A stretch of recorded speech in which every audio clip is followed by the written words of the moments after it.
Vous êtes sur France 24 et vous avez raison. Bienvenue dans votre journal de l'Afrique. À la une ce soir, un atterrissage remarqué à Kinshasa. Le premier groupe de migrants expulsés des États-Unis est arrivé cette nuit dans la capitale congolaise. 15 personnes issues des pays de l'Amérique latine et qui devront repartir vers leur pays d'origine. Nous parlerons de cet accord controversé négocié entre Washington et plusieurs pays africains. La poursuite de la visite du pape Léon XIV en Afrique. Après l'Algérie, le souverain pontife est au Cameroun. Accueilli par le président Paul Biya, il a lancé un appel à lutter contre la corruption, pour la paix, la justice sociale et le respect des droits humains. Et ce soir, le journal de l'Afrique reçoit une institution. Près de 60 ans de carrière, ils ont formé des générations d'artistes et fabriqué un son qui a révolutionné la rumba congolaise et traversé les continents. Le Zaiko Langa Langa, orchestre mythique de Kinshasa, revient sur scène au Zénith à Paris le 24 avril pour un concert unique. Et Jossar Nyoka Longo, fondateur et directeur, est notre invité. Ils sont 15 originaires d'Amérique latine et ont atterri cette nuit à l'aéroport de Ndili à Kinshasa. C'est le tout premier groupe de migrants expulsés des États-Unis et qui sont accueillis par des Congolais avant d'être renvoyés dans leur pays d'origine. Cette expulsion se fait dans le cadre d'un dispositif controversé négocié entre Washington et plusieurs pays africains. Les précisions de notre correspondante Aurélie Bazaraki-Mangoula. C'est le premier groupe de migrants expulsés des États-Unis à être arrivé à Kinshasa. L'avion a atterri dans la nuit à l'aéroport international de la capitale. À son bord, 15 personnes, 7 femmes et 8 hommes. Selon plusieurs sources sécuritaires, ils sont de nationalité péruvienne et équatorienne.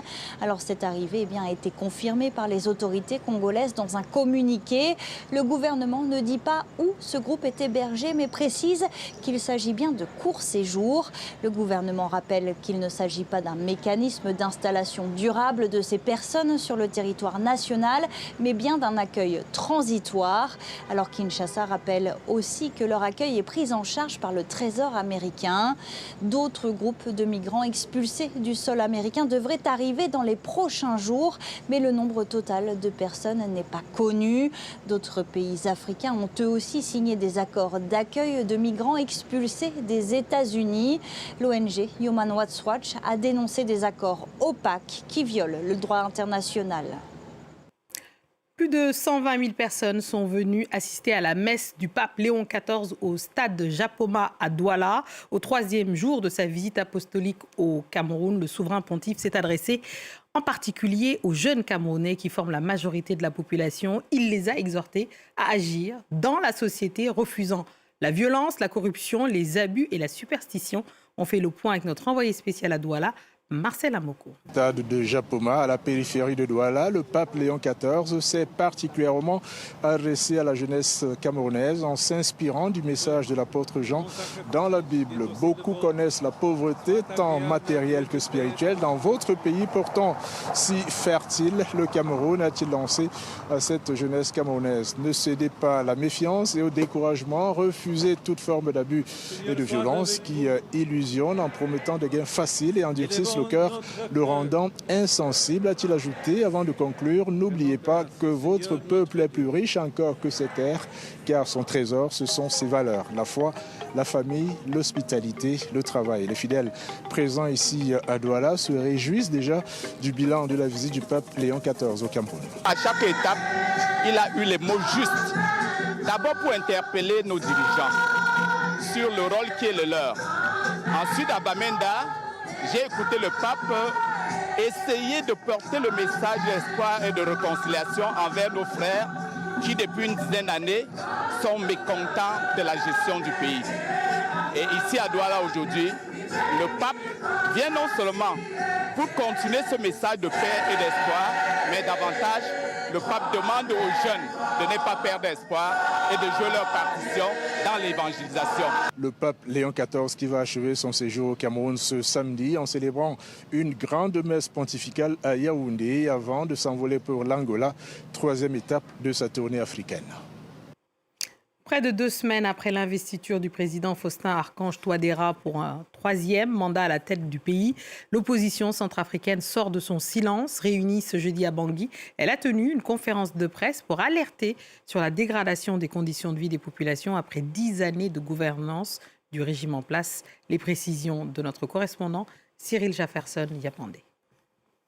Plus de 2 semaines après la prestation de serment du président centrafricain Faustin Archange Touadéra, réélu en décembre dernier, le Bloc républicain pour la défense de la Constitution, principale plateforme de l'opposition, a dressé devant la presse un bilan négatif des 2 premiers mandats du chef de l'État. Face à ce qu'elle qualifie de gestion chaotique du pouvoir, l'opposition réitère son appel à un dialogue politique, notamment sur les questions jugées cruciales pour l'unité nationale et le développement du pays. Le bilan qu'on peut tirer des 2 mandats du président Touadéra est un assemblage de passifs multisectoriels, illustrant une absence de vision pour le progrès de la République centrafricaine. Ce bilan couvre la dégradation sans précédent de l'ensemble de nos infrastructures scolaires, universitaires, sanitaires et routières. Face à l'aggravation de la situation politique, de la crise politique en République centrafricaine, le BRDC en appelle à la mobilisation du peuple centrafricain pour exiger la tenue du dialogue politique.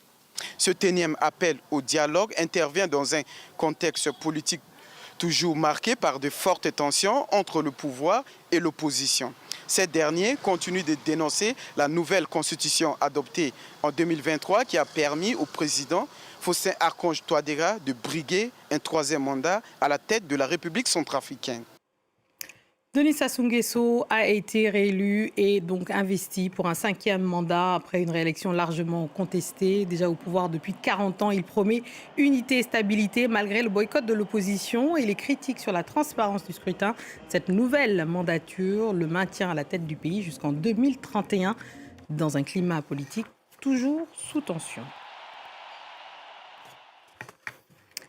Place à la culture dans ce JTA du vendredi avec une institution de la musique africaine. Un orchestre à l'origine d'une révolution musicale, la 3e génération de la rumba congolaise, surnommée la mère de tous les orchestres congolais, connue internationalement depuis 1970.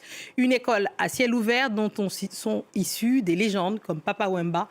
Et ce soir, on reçoit le leader historique et figure tutélaire du groupe, Jossar Nyoka Longo, qui dirige l'orchestre depuis ses débuts et il est avec nous. Merci beaucoup d'être avec nous en tant que leader du Zaiko Langa Langa. Ça fait plaisir de vous recevoir. Merci. Alors, le Zaiko Langa Langa, est souvent présenté comme le groupe qui a révolutionné la musique congolaise.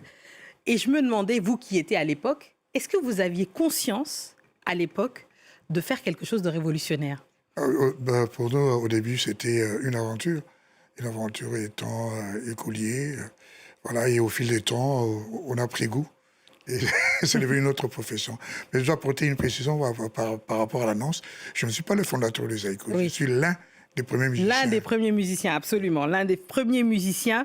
Vous avez, en tout cas à l'époque, ce qui est sûr, cassé les codes de la rumba congolaise, notamment avec ce rythme Kavacha, je ne sais pas si on va l'entendre. Comment est née cette innovation ? Racontez-nous, parce qu'elle était assez croustillante. Tout est parti déjà au départ. À Kinshasa, il y avait 2 écoles de la musique, c'est-à-dire deux genres de rumba. Il y avait cette rumba qui était dans l'école du Grand Calais. C'est lui qui a fait, je dirais, les premiers pas de la musique congolaise moderne. Oui. Et il y avait l'école de l'homme Mokadi, Franco, avec le rythme Rolodemba. Oui. Et quand nous sommes arrivés sur la scène musicale congolaise, nous avons apporté beaucoup de choses. Donc nous avons, comment dirais-je, pris un autre chemin qui est le nôtre, quoi. Nous avons innové par rapport à jouer le seben. Donc c'est la partie dansante. Et voilà, en rajoutant des sonorités de funk. Pour vous, c'était évident. Alors, on entend reparler de l'histoire, mais à l'époque, c'était révolutionnaire parce que... Bien sûr. Et beaucoup disent que la rumba telle qu'on l'entend aujourd'hui, on vous doit beaucoup de cette musique-là, en fait. Oui, oui. Les jeunes générations ont repris de ce son que vous avez initié, on va dire, dans les années 70. Oui, tout à fait, parce que nous avons introduit beaucoup de choses, hein, même au niveau de la batterie. Cet impôt de la caisse claire, que jouent même nos frères entiers, c'est parti de nous, de Zaïko, avec l'un de nos anciens batteurs, personnel, Meridio, qui a innové. Et c'est vrai qu'avec le bruit du train Micheline qui quittait Pointe-Noire à Brazzaville, de Brazzaville à Pointe-Noire. C'est à partir de ce bruit du train que cela est parti. L'idée est partie avec Volocom, Boutamachakado. Et ils ont demandé à Meridio d'imiter ce bruit de train. Voilà, c'est là que est parti le Cafachin. C'est vraiment c'est assez incroyable. Je propose d'ailleurs qu'on écoute un clip de Zaïko Langa Langa et on en parle juste après.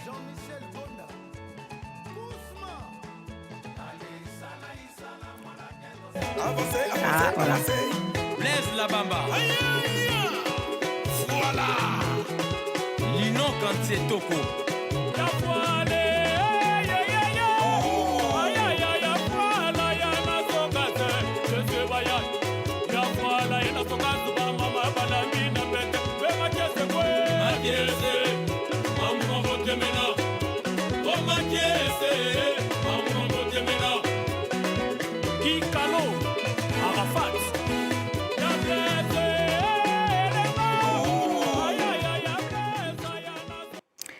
Le Zaïko Langa Langa qu'on est avec plaisir en train d'écouter, donc un des derniers clips. Le Zaïko est aussi connu pour être une école qui a vu naître de nombreuses stars, dont Papa Wemba. Comment expliquez-vous cette capacité à former des talents tout en se maintenant? Oui, parce que pour nous, nous devons pérenniser ce que nous avons apporté dans la musique congolaise. Et ceux qui viennent vers nous apprennent beaucoup de choses. Et même ceux qui sont en dehors de Zaïko. Comme je l'ai dit tout à l'heure, donc ça dit l'orchestre Zaïko Langa Langa est présent dans tous les orchestres congolais qui font de la rumba. Parce que tout ce que nous avons apporté à partir de la guitare, à partir de la batterie, à partir des cris, comme disait notre fils père son âme, Arafat, les Atalakou, c'est nous qui l'avons inventé aujourd'hui, on s'appelle les DJ, donc pas ma personne, quoi. Absolument, absolument. Donc, je parlais de Papa Wemba. Il y a aussi une date symbolique, parce que Papa Wemba nous a quittés le 24 avril. C'était sur la scène du FEMUA, d'ailleurs. Nous étions déjà là-bas, donc à Abidjan, et on retournera d'ailleurs au FEMUA cette année. Et c'est une date donc symbolique, parce que le Zaïko sera sur la scène du Zénith le 24 avril pour un concert unique et très important pour vous. C'est même pas pour ça. Moi, je crois que c'est pas un hasard. C'est pas un hasard parce que Papa Wemba, c'est par lui que Zaïko a été créé. Parce qu'il est arrivé au cours d'une répétition de notre groupe dont je faisais partie et que ce groupe n'a jamais joué en public, même pas avec les instruments électrique. Il avait demandé d'improviser une chanson de Taboulé. Quand il a fait, il a épaté ceux-là qui nous ont cadrés. Et de là, ils ont décidé de dissoudre ce groupe pour créer un autre groupe. Donc, Zaïko Langa Langa est né sous le son de cet orchestre belguite. Et c'est grâce à Papa Wemba. Et comme nous, Zaïko aussi, c'est 24 ans après. La dernière fois que nous avons passé sur les planches des Zénith, c'était en 2002. Et voilà que 24 ans après, ça tombe. Le jour du 10e anniversaire de Papa Wemba. Et nous sommes obligés de lui rendre hommage. Absolument. Et je pense qu'il sera évidemment en esprit dans cette salle du Zénith. Il y a aussi nos frères qui vont nous accompagner. Absolument. Comme Jean-Claude Nemro, c'est là. Ils seront tous là, bien entendu. Merci beaucoup d'être venu, Jossar Nyoko Longo. Merci beaucoup. C'est la fin de cette édition. Merci à tous ceux qui nous ont suivis. Précipitez-vous pour aller voir au Zénith le Zaïko Langa Langa. Merci beaucoup. C'est moi qui vous remercie. Et on remercie tous ceux qui nous ont suivis partout dans le monde. Et ce soir, de Kinshasa à Brazzaville en passant par Paris. Restez avec nous car l'actualité continue sur France 24. Merci.